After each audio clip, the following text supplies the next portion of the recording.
but I will just try and make it as short as possible so that you can get some message out of it. Now the first thing I'll talk on the positive side, then of course the negative side, and then the neutral one. So it will be positive, negative, and then neutral. So the first positive side is, how many of y'all are actually very, very happy to be Indians? To have that Indian nationality. Are you really proud of being Indians? Yes? Let me tell you, today the entire world is jealous about India. Because India is the only country which is fast growing in such a way, economically, educationally, financially, each and every parameter, India is the fastest growing economy in the whole world. Today, even the superpowers, whether it is the US, whether it is China, whether it's Russia, whether it's Germany, you just name it, they are all friends with India, but they are enemies against each other. Can you imagine that India is controlling all of them today? So much so that India can ask anything from any country, and all the countries are there to support India. But you can ask Russia to ask USA, they will never do it. You ask China to ask USA, they have become the biggest enemies. But India is the one which is the friend with everyone. And let me tell you, the development which has taken place in India, because I have seen it right from the time I was in school, is tremendous. The changes are terrific. Today, you don't need to go abroad and say that yes, the highways are there. India has got everything that we want here. And all these changes you have been seeing in the last, you can say almost 8 years, where today, India is the 5th richest country in the world. Are you aware about it? Are you aware that we are actually the fastest growing with the normal GDP growth of more than 7% per year? The number of unicorns that are set up in India, the number of businesses that are set up in India, the opportunities which India has is terrific. In fact, I'll tell you, India is one country which can change the whole world. Like, I'll give an example. I have traveled almost the whole world, and I was just saying, like, now many people say that they want to migrate abroad, like go to UK, go to Canada, go to Australia, go whichever place it is. But when I start watching all these places, can you imagine what is the actual total population of United Kingdom or UK? What is the total population? Can anyone guess? It is approximately 66 crores or 6.6 million. And let me tell you, population of Kerala itself is more than that. Kerala is having population higher than United Kingdom. If you take Australia's population, they are just 28 million, out of which the highest is Melbourne with 8 million. The population of Mumbai itself is 32 million. So can you imagine what is India? India can actually change the whole world. And let me tell you, today, we have 185 countries investing in India. But what are we doing? Are we still proud to be Indians? Because let me tell you, the way India is growing, especially as far as the economy is growing, the way the infrastructure is growing, it is terrific. And what about Goa? How many of y'all are really happy to be in Goa and say that Goa is the best place in India? Are you really feeling good about Goa? I'll tell you, Goa today has been the most wanted place by all the Indians. You can check the number of tourists that are coming to Goa is terrific. Goa is such a small state with only 15 lakh population, having 2 international airports with more than 60 flights landing every day. Can you imagine 60 flights landing every day in Goa? And what is exactly the economy that Goa is going through now? Is Goa changing? Goa today has been declared as the richest state in India. Can you guess it? The per capita income of a Goan family is over $4,000 per year, which means it's more than 2.5 lakh rupees per year. In rupees, if you say it's 2.5 lakh per year. Whereas the entire India, the per capita income of every individual on an average is $1,500, which means around 1,50,000 rupees. We in Goa are the highest taxpayers. I don't know whether you're aware about it. Our GST collection itself is going up to almost 26,000 crores per month. Forget about per year. It is per month the GST collection from Goa is going, and we are already ranked as the richest state in the whole of India. This is all good news that I can give you. If you can see the infrastructure development, Now you can actually, anyone who comes between Margao and Panjim will realize how nice it is now to travel from Margao to Panjim, wherein you can cover it up within 30 minutes, what used to take somewhere about 2 hours before. So you can imagine what changes have happened. Like even now, many people feel like going even from Margao to Mopa is not that far. First we used to think whether we'll be able to go to Mopa, and we were opposing it. Now the thing is, to go to Mopa itself from Panjim doesn't take more than 45 minutes, except if in Porvorim you get stuck up. That is the only thing which will be taken care of very soon, because there also the roads are getting widened, so we are getting a lot of development as far as Goa is concerned. So this is all the good things. Now are you all happy about it? So now should I tell you the bad things? The bad things is, the first and foremost I should say, just day before yesterday, if you had to read the Herald newspaper, 640 Goans have given up their Indian citizenship in just the last 4 months. In last 4 months, 640 Goans have given up their Indian citizenship for migrating outside and becoming migrants over there. And if you take the total figure, it's given on Herald on Thursday paper. You read Thursday's newspaper, and it is shocking to see that 24,000 Goans have given up their citizenship in the last 4 years. Now, do you like this? Is it good that the Goans are giving up their Indian citizenship and saying that I don't like India? Why is this all happening? What is the purpose of this? What is the cause? Why is it that Goans are saying that Goa is a horrible place? You can't make business in Goa. Goa doesn't have any potential. There are no opportunities in Goa. We need to give up our citizenship, give up our name and change our name and go and join some other country. Why is that? You mean to say Goa is not a good state? Let me tell you, the whole of India wants to come to Goa, but we Goans don't want to remain in Goa. We just feel that there is no opportunity. And let me tell you, the way the things are happening as far as Goa is concerned, there is a very, very big problem. And another good thing or the bad thing, I don't know how you can say it. Today, just recently we declared the SSC examination results. Can anybody guess how many students cleared the SSC exam this year? It's 22,000. 22,000 students cleared SSC examination. And if I give you the statistics of Goa University convocation, which was held in December, we had 19,000 graduates graduating from Goa University in the year 2022 December.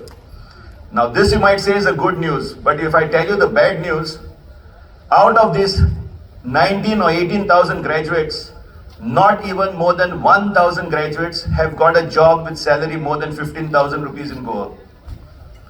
15,000 salary has become the basic salary even for an MCOM, whether it is MBA, whether it is MSc, any student in Goa, the minimum salary now or the average salary, starting salary is around 15,000 rupees. And with 15,000 rupees, how can you manage it? And let me tell you, there are lots of things happening in Goa as far as finance is concerned. Children in school are taught simple techniques of what exactly is saving, what exactly is investing, what is trading. If these words are taught to the school children, I'll tell you, I'll give you the positive side of it. I was doing such a session once in school in Margao, and there is one girl who was just 12 years old. She is the national taekwondo champion. So she won 20,000 rupees of cash money in Mapsa, where they had a championship just around 4 months back in Padam Sports Complex. She got a prize money of 20,000 rupees. Her first dream was to buy a cycle. But by chance, she happened to come for the seminar along with her mother. And the moment she started knowing about how easy it is to grow rich by investing, immediately she asked her mother, why don't you open a bank account in my name? And fortunately, mother already had. And since today Union Bank is a co-sponsor, let me tell you the story of Union Bank itself. The Union Bank told her, for minors, we don't issue checkbooks.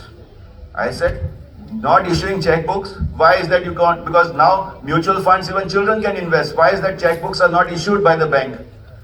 And after discussing and having a talk with the manager of Navilim branch, we managed to open her account as well as checkbook with the name printed under guardian as a minor within 7 days.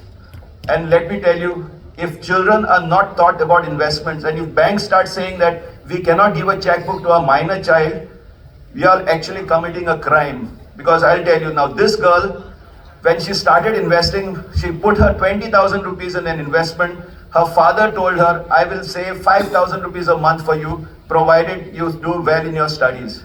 And this girl says, I will stand first in class and I will show you.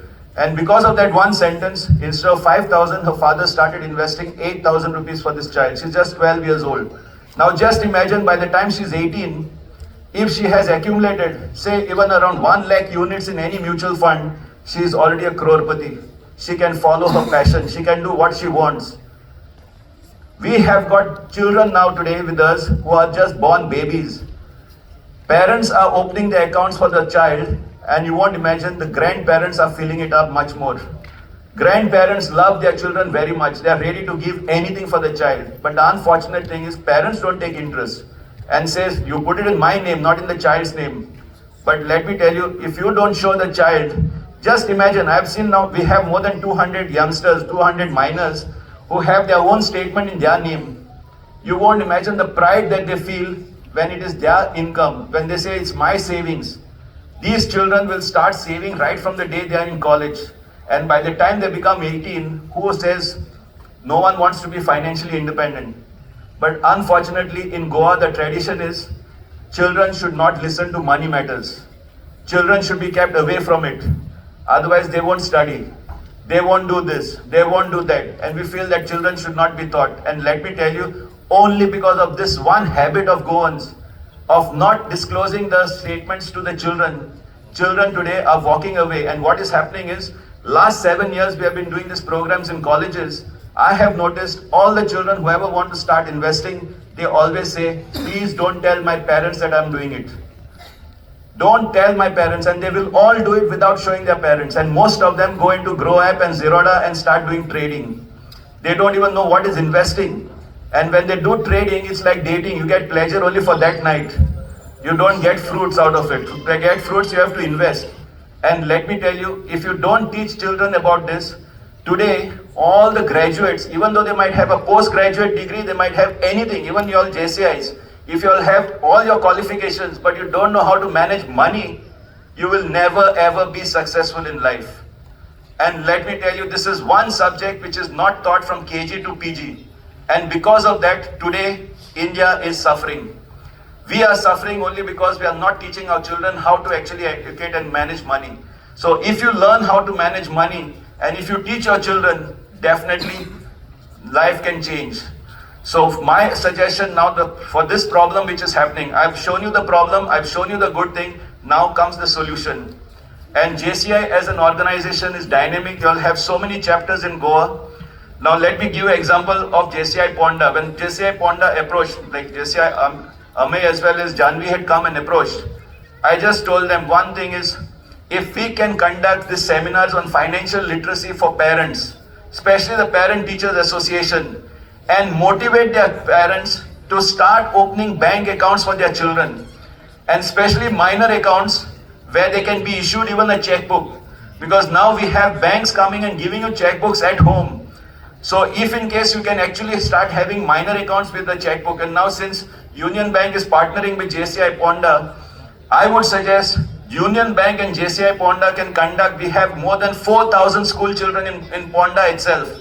PONDA is the literacy capital of Goa. Maximum number of students are in PONDA. PONDA has got the highest, and out of them, like if you see Almeida School, see St. Mary's School, the number of school children is very high.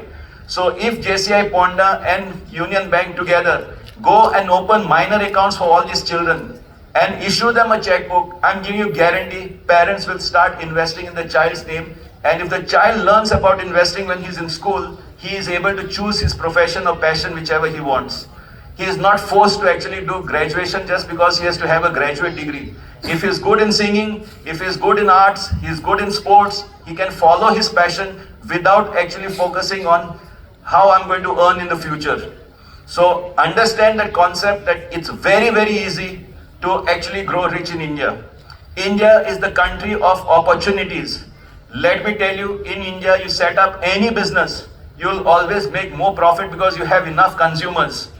Now you see the amount, the way the economy has grown after digitalization. Today you can imagine 99% of transactions today are digital. Like I've seen now, if you go to the airport, by chance you go to any airport like Dabolim airport or you go to Bombay airport, and just give a stare at any of the stalls. Like say suppose you go to McDonald's, KFC and all these things.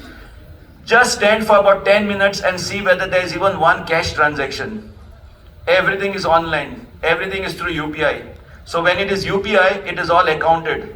So black money has just reduced over the last 3 years.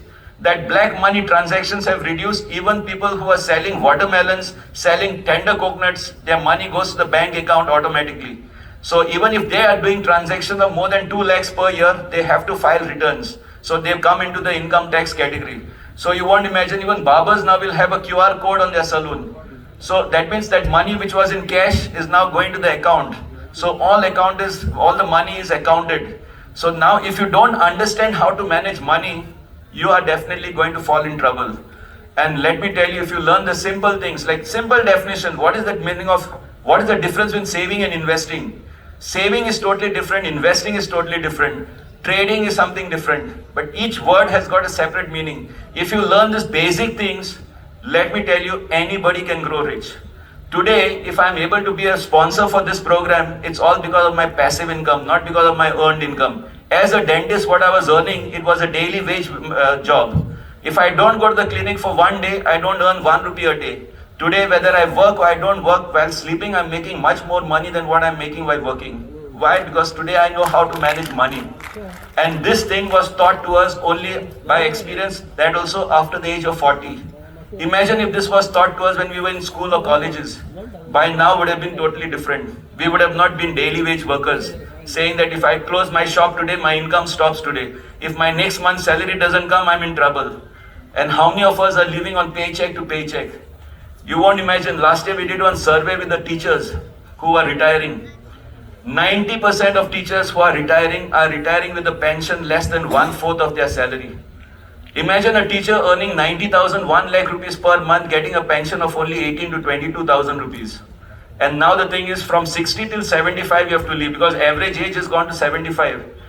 15 years you have to manage with your pension. You can't take loans. You can't take in borrowings. And are you still going to depend on your children? And the worst part is, if you don't teach your children about investing, they will become a liability for you. So I would request JCI PONDA and all the other JCI chapters, the LOMs, to take financial literacy again seriously, because I've been telling this for last 4 years. Right from 2017, in 2018 when we did the program in Sanglim, that time also I've mentioned it, take financial literacy seriously.